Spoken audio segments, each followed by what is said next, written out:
I got a bird. Yeah. Can you show it?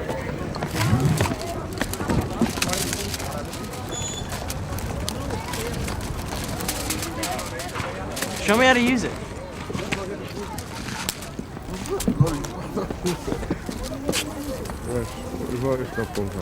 Oh, you gotta turn it on. You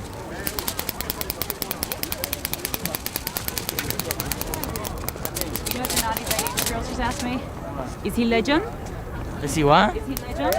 What is legend? Are you a legend? Oh, really? Yeah, I suppose I am.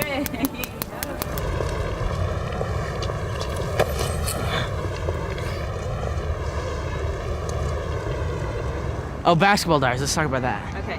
So, tell me who's in the movie and a little bit of what it's about. Lorraine Bracco plays my mother. Bruno Kirby plays my perverted basketball coach.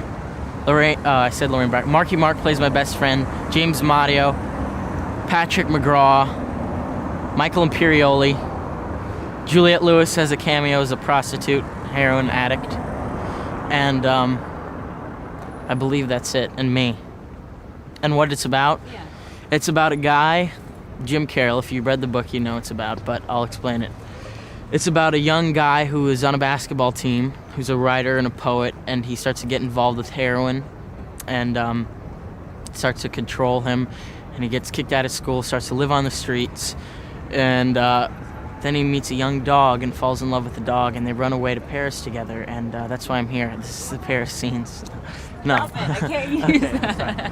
What I think of Paris, I think it's like New York, except that it's a lot older and a lot more beautiful than New York, but it sort of has the same sort of feeling to it.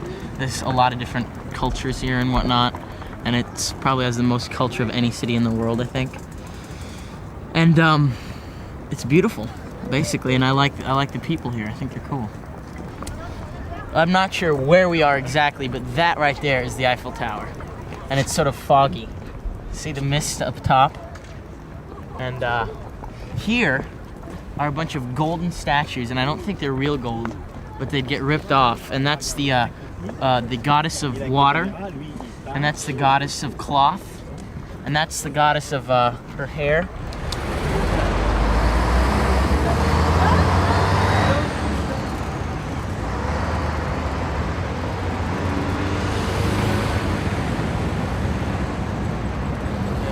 Okay, this is the famous Louvre Museum, probably the best museum in the whole entire world.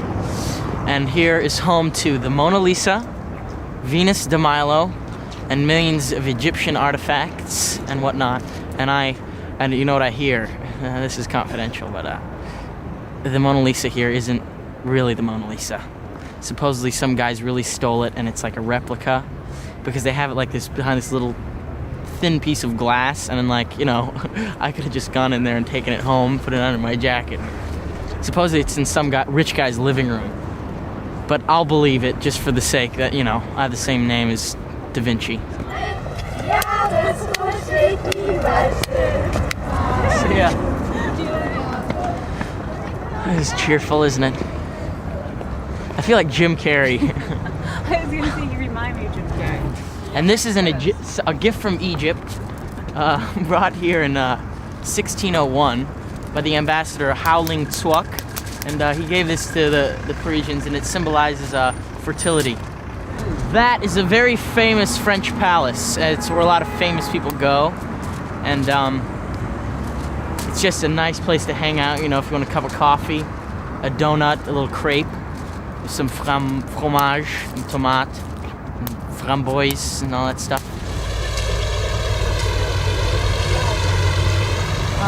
Are you ever worried about making the transition over to adult roles, or are you satisfied with? People have asked me that, but my answer is, I'll tell you what my answer is. Would you like to know? My answer is that I'll never get to really be young again, and this is my time to be young. So if there's roles right now that fit me as a young person, I'm gonna do them, and not sort of rush into becoming the young adult. I am a young adult, but like to be like the sex symbol of this, the young guy. if I can do roles right now that are young, I'll never get a chance to do them again. And I plan on being around for a while, so I'll get to do all that stuff later in life. Are you scared of being the next heartthrob or the hunk of the month or? No, I'm not scared of that. I don't think. I mean, I don't mind it.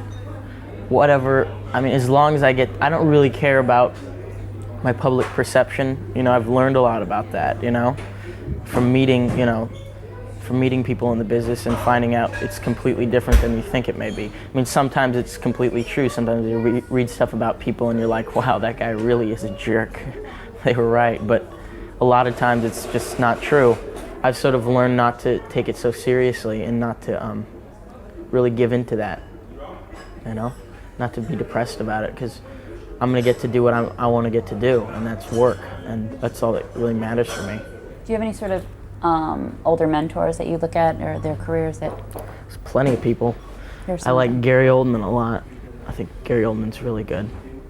I like, you know, Pacino, Hoffman. I like, oh God, David Thewlis. He's gonna laugh at that. Once you did Quick and the Dead, that kind of took you out of the running? For what? For Interview with a Vampire? No, I didn't get Interview with a Vampire. I went up there to meet him and I didn't get it. Is that something that you wanted to do? Yeah.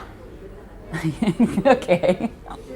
Basically, I went up there and I went to New Orleans and I met him and I said, yeah, I'd like to work on this movie.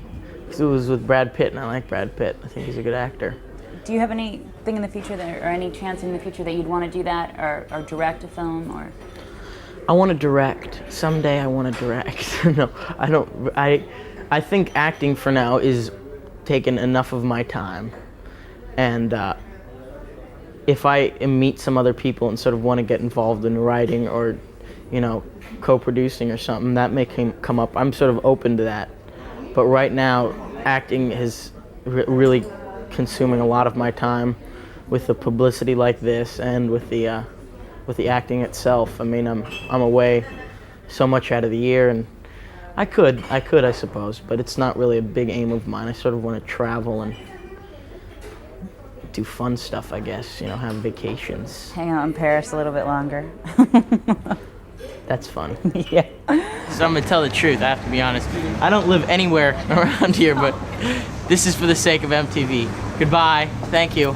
I'll just be walking down here and then I'll walk back later. See ya. Get back here. Au revoir.